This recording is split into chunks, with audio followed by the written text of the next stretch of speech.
the more international global context. I would categorize it with two other books which we were talking about. The first one was a book by a Scottish Quaker pacifist, Alastair McIntosh, called Soil and Soul, People versus Corporate Power, and it's a story of two Hebridean communities, one in the Isle of Harrison Lewis and the other one in the Isle of Egg, and he relates these as case studies of community empowerment, of emerging consciousness, the one being a struggle against a plan to blast Mount Rooinerbal, which is the mountain in Isle of Harrison Lewis, to turn it into road aggregate, to pave the roads of Europe.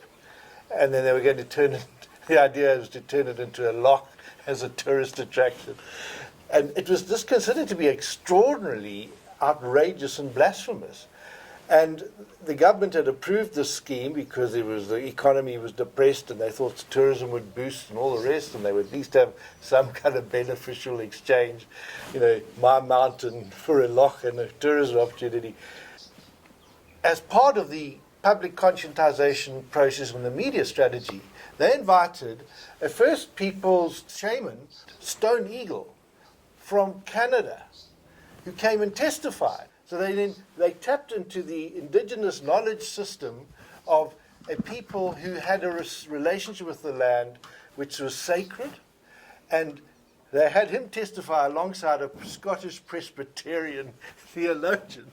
And I just loved it from my ecumenical point of view to see that these very different spiritual traditions could find common ground around the fact that you can't desecrate the earth. This is amazing. I actually, as you know, I'm reading your book. I can see your influences of McIntosh here. The Scottish influences for me are, of course, natural.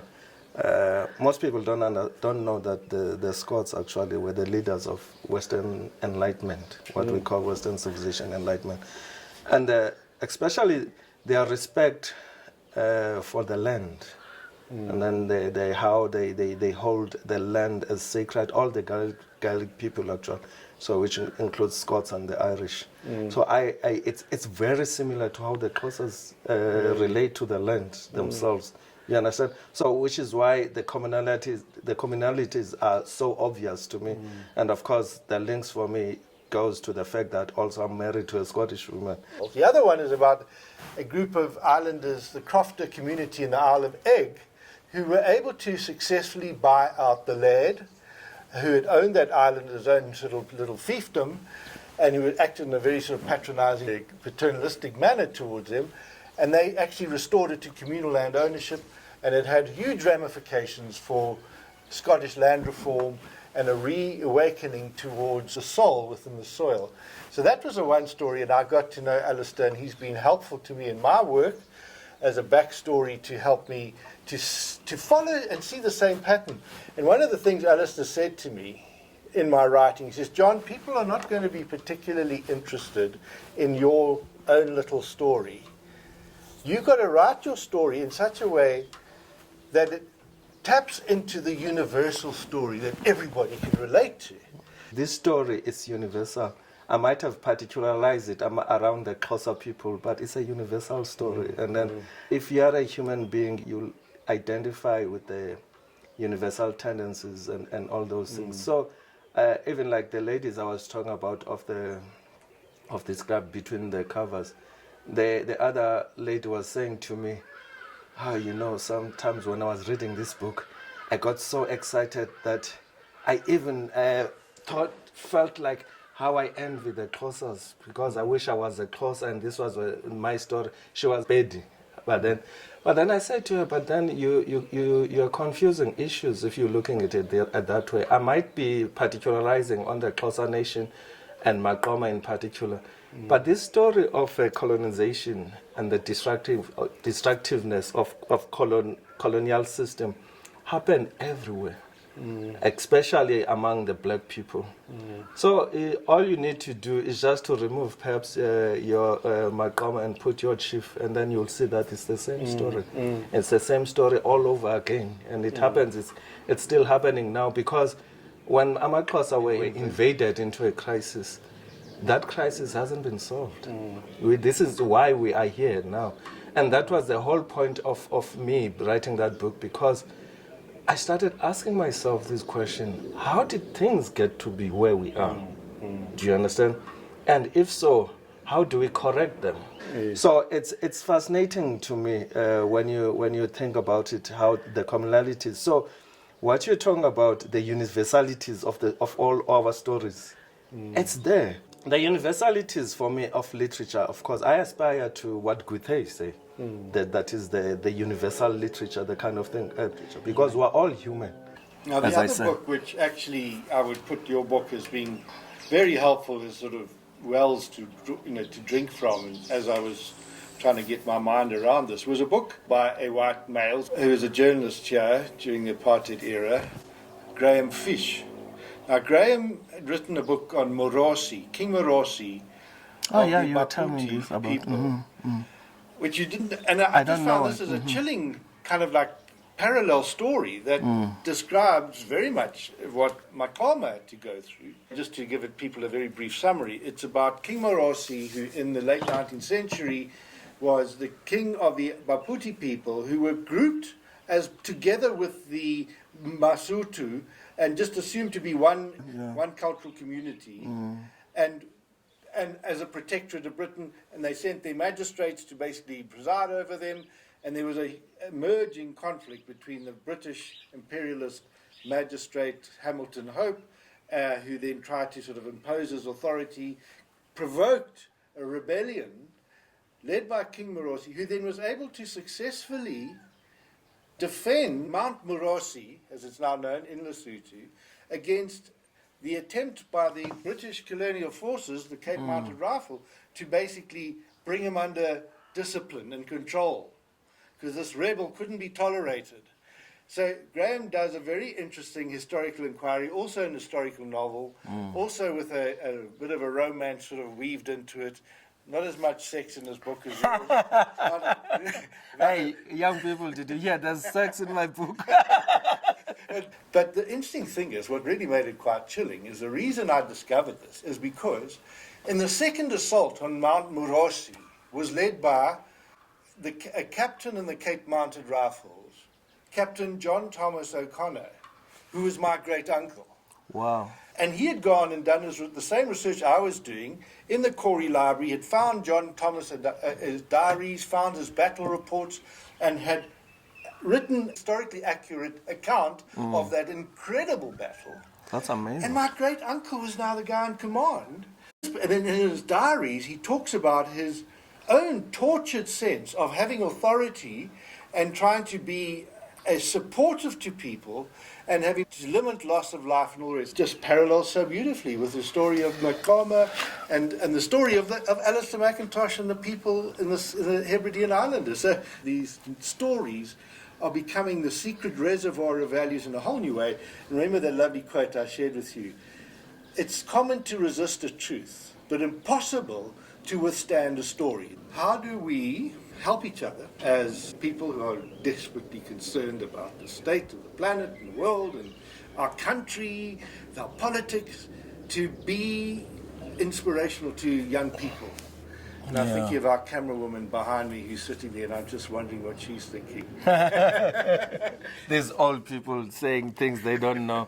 Look, for me, so we have these puzzles. And there's a space there that can only fit African literature. The term, when you see it on the bookshops and all that stuff, tends to be ridiculous, actually, and meaningless. As a matter of interest, would you see my book as African literature? Actually, I do. It's much more African literature than other migrant literature I've read, because this is like even its influences. Let me just read a passage, if you allow me a little bit. I'll tell you where I'm going with this. It starts by saying, there's a coastline in Africa that unmasks the soul. Locked in an interminable contest, land and water connect and collide to create a particular dances of white spray that owe their origin to the geographical phenomena that dates back billions of years, when African continents separated from the Falklands tectonic plate to create a buttress of cliffs. You see, a person who knows African literature, that first sentence itself, there is a coastline in Africa that unmasks this. So what comes to mind is Alan Paton. There is a road that goes from Ingopet to and those hills are singing. You see, that's the roots of the African literature that we know. You understand? And then take the content that you write about, the wild coast, the experience of Amambond. I mean, that's African. You might get in trouble with other people. They'll be like, "Oh, this white man is appropriating our history again. These white people are appropriating our culture." And then I say, what does it matter if they are doing that, as long as they're doing it from the empathic position? The problem of appropriation for me is when it's done from the condescending position, whereby like your Joseph Conrads and all that stuff, they just condescend. They are talking about Africans, but in a condescending way. You understand? So I agree with Chuna Achebe that Joseph Conrad actually was a dangerous racist because he was a subtle one. You understand? My EFA friends would tell you that I'm the same. Actually, I've had criticism from some people. I've seen that. Go back to Europe. I don't think you should mind that too much, because I think the book you've written it from an empathic position, and you as a person whom I know personally, so I know that, but you are not. I was in my work influenced very, very, very strongly by Neil Mostert, The Frontier Wars. When I started reading that book, I think on chapter 4, I realized, but no, this book is going to influence me too much. So I set it aside. So I continued with my own work. I only went back to that book after I finished my own draft. And then I went back there and said, okay, let me see what the difference is between us. You understand? So I didn't want him overwhelming my opinions and what have you. Yeah. So I don't think you should worry too much. My humanity is not exclusive. It involves everybody. Our histories are the same, are common, because our ancestors fought each other, or loved each other, or hated each other. Whether we like it or not, we have the same common history. What is imperative now is how we reconcile them and how we create a new path that will lead us into prosperity instead of the conflict of the past. I am very, very, very strong towards that, because this mutual hatred is not going to get us anywhere. What it has done in the past was to destroy this beautiful land. You understand? And we cannot continue, we cannot substitute white racism and hatred with black nationalism and hatred. It's not going to get us anywhere. You understand? So we need to calm ourselves down. Look at this country. We're the most unequal country in the world. You cannot tell me that those people who are letting $1.7 trillion sit idle in the JSC. So why are they doing that? Is it they are saying, but it's not my problem? Whose problem is it if it's not their problem? You understand? Whose problem is it when we light up and perish together? So we really need to find these common paths, and we really need to travel them together. Otherwise, we are in trouble. And this is the reason, if you remember in my book, I contrast the story of Nzikane with the story of Nxele. Nxele today is seen as a hero, political. Okay, fine. He's a hero because he animated the idea that was everywhere during his era, because every Xhosa person that time knew that Grahamstown had to be attacked. So Nxele took the opportunity to make himself into a leader prematurely and killed a lot of people as a result. And then with the same breath, we say Nzikane was a sellout. You understand? And then why was Nzikane a sellout? Because he chose to accept Christianity. You understand? And you must be careful. Ntsigan was totally against what Soren Kierkegaard calls Christendom, because he was against this thing of using the Christian religion as means to disempower other people and enforce imperialistic notions and subjugate other people, because he was like, I like the word, then because the word, the Son of God, appeared also into me, but he said nothing about me living according to your culture. So you can live with your culture, I'll live with mine, but I'll take the gospel. You understand? I'll take the gospel. And this is what I think proper Christianity is rediscovering now. We call it enculturation. You've got to expect they were very warm and very open. In your book, you talk about in the Black Jesus being crucified, because it's Albert Lituli's an image of him, a likeness of him hanging on the cross, the Black Jesus, and you have these two centurion guards, one of them with the distinctive visage of your grandfather, piercing him with a lance, the blood. How shocking must that be for your family, your father? That really is the counterpoint to my sort of engagement with the family blood, as it were, in the more literal sense, or the meaning of the blood of his death, you know, which is another sort of very important, symbolic, strong, almost sacred kind of bond between us. And definitely my father and his relationship with his father, I think there's this kind of sacred bond that's also strengthened by this, the way in which he died. But so that's one way of speaking about blood. But then there's the counter, the other side of it, namely we have blood on our hands for what we do to fellow human beings in this country. And if you then add the Christian faith to that, then you can start to actually say, well, you know, what you do to the least of me, you know, what you do, you know, Saul prosecuting, you know, the Christians, and the voice saying, Saul, Saul, why are you prosecuting me? You know, so this idea that in the cutting out of dehumanization and injustice, we're actually crucifying Christ. So that has been, for me, the icon that I've sat with the most, in addition to the one of me sitting on my grandfather's lap with the milk bottle. But to almost sit with these two images and say, okay, I somehow have to be able to hold on to both. And then it feels like you're being stretched beyond what you're able to bear. Holding on to that as well, there is a kind of a humanization that takes place. So there's a kind of a deepening of my sense of what it means to have this embodiment, and that there's meaning in this embodiment. And so that the crucifixion becomes then the prelude to the new life. So for me, those deep mysteries have become actually much more experiential, much more believable. Having been on this kind of journey.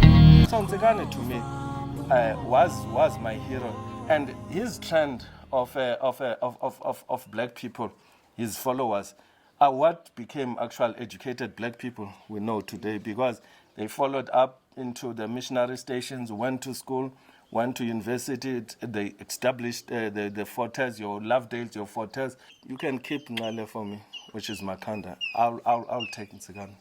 I'm fine with that. I discovered in King Faku a man who's totally underrepresented in African history.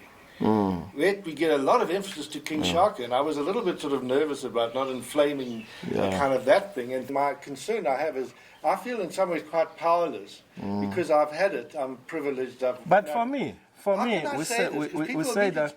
And I want to emphasize this. You know me, what St. Irenaeus said, that the glory of God is a human being fully alive.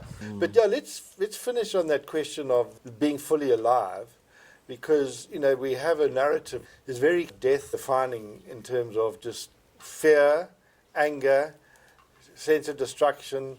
You know, I was listening this morning to a podcast of somebody saying that the easiest message to convey is a simplistic message that is often very fundamentalist and very narrow.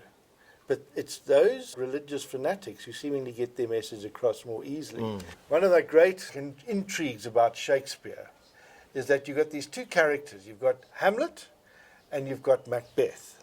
Why is it that you have the ethical, reflective, conscious people, the Hamlets of the world, who are paralyzed by equivocation, to be or not to be, that is a question whether it is noble in the mind to self, who can't get on with their act to do what they feel is necessary. They can see the evil, but they are paralyzed by that sense of inaction. And in contrast, you've got in the tragedy of Macbeth, I'm in blood stepped so far that for me to return would be as tedious as going over. And I have no spurs to prick the sides of my intent, only vaulting ambition which overthrows. The villains of the world, get on with it. The good, noble, ethical, self-reflective people tend to be prone to doubt. It also that comes from the poem of Yeats. Yeah. Look, the truth of the matter is that ignorance is not aware of what it is ignorant about. Do you understand? So that is why it has this sense of propulsion, this sense of, I'm the person, I'm the man. People who are in a higher consciousness knows their limitations. Do you understand? So that is why doubt in them is always prevalent, because they are always asking themselves questions that, am I in the right path? Am I doing the right thing? Ignorant people think right is themselves, not even the idea that but just because I'm me, so I'm right. This is the fundamental narcissistic notion of ignorance. This is why the ignorant are so always powerful. This is why they can rally people. It is unfortunate that people are lazy. You understand? When I say lazy in thinking. So they like to follow the shortcuts. And this is what the religious fundamentalists have do. They use shortcuts into religion, what you call seduction of magic. You understand? So instead of using your consciousness, thinking properly, and following the word of God. But by the way, Ngale Makanda was a religious fanatic. Really? Yes. Ngale was a religious fanatic, which is why he derived so much power in his time. The strength of the religious fanatics is that they tell people what they want to hear. Ngale was telling people what they want to hear, that I'm going to chase the white people to the sea. And there are guns that you fear so much, I'm going to turn the bullets into water. And the people, they could see that the land was going. And then they thought, this is where the power lies with Ngale. You understand? And then they went there to Grahamstown to attack white people, 800 people, and there were more than 10,000. And close to 2,000 died that day. Yeah, that's right, yeah. Close to 2,000 died, yeah. And there was no cannonball turning into water, no bullets turning into water. And that rubbish still occurs again in Marikana, you understand? And the people are still following those kind of things and then using these shortcuts. And you can see it's happening in all these pastors that are making people eat grass and drink petrol. People are lazy, they don't want to think for themselves. And then they follow these shortcuts and then they blame other people afterwards with their own stupidity. Sometimes we need to say these things as frankly as they are.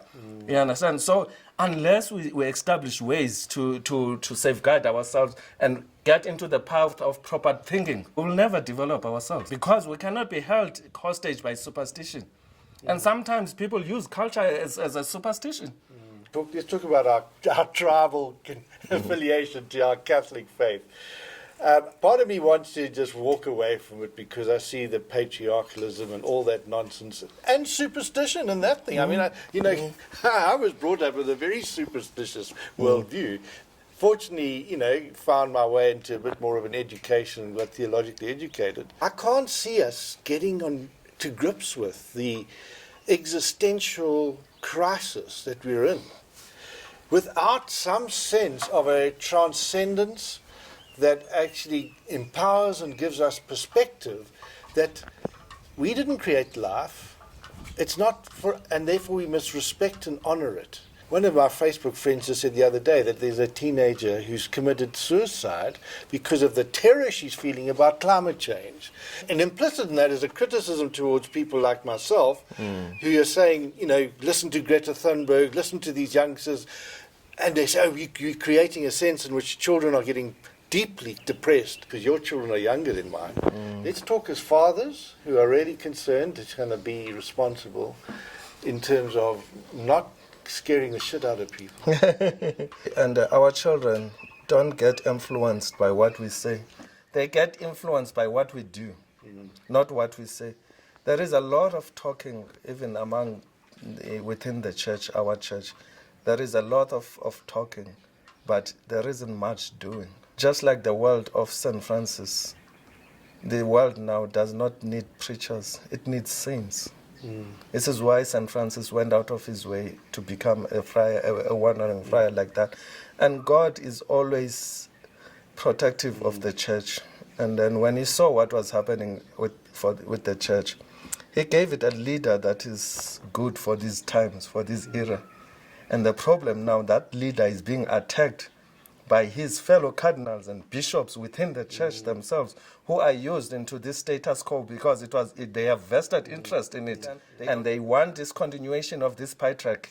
You understand? And they don't see how dangerous the whole notion to the church it is, because it will destroy the church if we don't wake up. No. Because you are better off with a little flock than with a huge flock that is gangrenous. You understand? Because there is no other better word to describe the Catholic Church now. It is gangrenous. But we always hope and we always pray, because Christ, the church is not Christ, it's the bride of Christ. And Christ has already said that, but the doors of hell will never prevail against it. Well, that's so encouraging. that is my hope. And so if anybody wants to hear more from his writings, buy the Catholic weekly newspaper, The Southern Cross. Yes. Now, this isn't a heretic like me who's basically been in trouble because of my support for Roman Catholic women's priest movement. Which reminds me, my column was due, and then I've had a busy week. I still have to write a column. You'll tell your editor I hope Gunther sees the excuses. These people who are interviewing me, I can't write the column. I'll do that. To get back to your book, what I found extraordinary is that there was something spiritual about your book that was not in any conventional sense. You know, I thought that Alpila would end, exactly, but I would have thought at the end of it all, knowing you to be a Catholic, that at the end of it all, Alpila would have this dramatic conversion and suddenly he'd become a kind of a good Roman Catholic. But of course it wasn't that. It was more about showing up, growing up, cleaning up, and waking up. Exactly. It is about awakening. And I was quite disappointed when a member of my family said, but when she had comment on my book was like, I did not see the need of all that anti-Christian thing of Maqom. And then I was like, do you think it's anti-Christian or it's anti-Christendom? Yes. Yeah. And then I think she couldn't differentiate between the two. Yeah. You understand? Because it's the Christendom that I'm anti it. And I make no apologies for that, because I think it does not only give Christianity bad word, it also is responsible for a lot of evil in the world. But Pilar, to give you, since I'm in a conventional mode, initially I wanted him to do the thing of Gutwasa, until I realized that the book will be too big. It needs a second part. So on the second part, I want to contrast this Christendom thing and African spirituality and African religion. So, which is why I want on the second book, I want to use Teosoga as the first black to be ordained as a reverend. And he married a Scottish woman. And he married a Scottish woman. Of course. Talk about historical archetypes repeating themselves. Yeah. Funny enough, because also in this book, I want to use Van der Kemp also, who also, though was a Dutchman, he studied in Scotland also. And then he came to the Cape and he married a Khoisan woman, a Khoi woman. So I want to do it as journals, because those guys, they kept journals. So part one, I want to do it as a Van der Kemp's journal. Part two is Teosoga's journal. And then part three will let Teosoga follow these guys from their countries, which is Netherlands, Scotland, and come back to the Cape. Because after all, where Van der Kemp landed in is the village where eventually Teosoga was born. Wow. Well, can I just say, talk about synchronicities. In my great-uncle's diaries, he deals with his meeting with Teosoga. Oh, lovely. And Then- how this man was obviously an intellectual. My uncle hadn't got much of an education, but he had obviously read a lot, and he was very erudite. The other person that appears, how's this for irony, is Skelewu Mbeki. Oh, really? Skelewu Mbeki was Govan Mbeki's father. And he was one of the headmen when my uncle was a magistrate. So he talks about his relationship with Skelewu Mbeki. The coincidences, but you must send me links to these books. Yes, I will. Because I want to read all of them. Like for instance, I can't wait until Dr. Sandra, our Sandra mutual Shell. friend. Oh, Sandra, yes. She is transcribing Leng's diary. Leng is one of the missionaries that was very empathic to the Xhosa nation. He is actually probably the only one that could speak Xhosa fluently. Really? You understand? So there's a lot I'm looking forward to reading there about Tiosoga, because Tiosoga at some stage once stayed with him also. Yeah, and I think it's almost another conversation. So I think we need to actually schedule another one when I'm in Cape Town with you and Sandra. Yeah, that'd to be lovely. reflect on that, because she has been one of these folk who has helped me also get a bit of confidence. Because everybody, when you write a book, somehow they will think that you now the bee's knees, you're kind of confident, and you actually realize that you're in a club of people that are all still trying to work it out and not sure about public expectations. We'd rather keep private. I mean, certainly, much as it may sound strange, I don't like becoming the story. And I don't like to have myself too much out there. I'd far rather be in the background and behind the camera. Well, what you've done for me, and I hope it's done this for a lot of other people, is wanting to go home and actually start reading up so that we can realize that, there is, notwithstanding the darkness and the circumstances that we're in, that the human species are unique. I don't want to say special, because every species is special and wonderful. But we have this facility for consciousness and language. And even atheists, philosophers like Yuval Noah Harari and others said what scientists still have not been able to kind of crack is this mystery of human consciousness. And it's we know about what's happening on the planet and the cosmos now, thanks to human science and agency and initiative and curiosity. So every crisis and every catastrophe is actually an opportunity. In fact, I was just reading the other day, somebody said that if you look at the word catastrophe, it is kata and strophe. Kata means inward and downward, and strophe means weaving. A weaving inward and downward. So as we enter into situations of catastrophe, it's an opportunity for awakening of a deepening, an inward and a downward, and a weaving in it. And isn't it marvelous that here we see that in action? I didn't know this man at all. Met him on Facebook, read his book, met him in Cape Town. Now we found that we have a lot in common. I mean, commonalities. I just feel sorry for people who are still fearfully in a very exclusivist binary paradigm. You just look at very either or things and don't want to see the complexity of the merging of these two. Yeah. But I'm also conscious that I need to get from behind the camera and want to know whether my producer, Tabaho Paahle, whether you've got any comments or thoughts that you would want to ask this man. Patiently listening. The world is for the young. This is what we want to do. We want to give you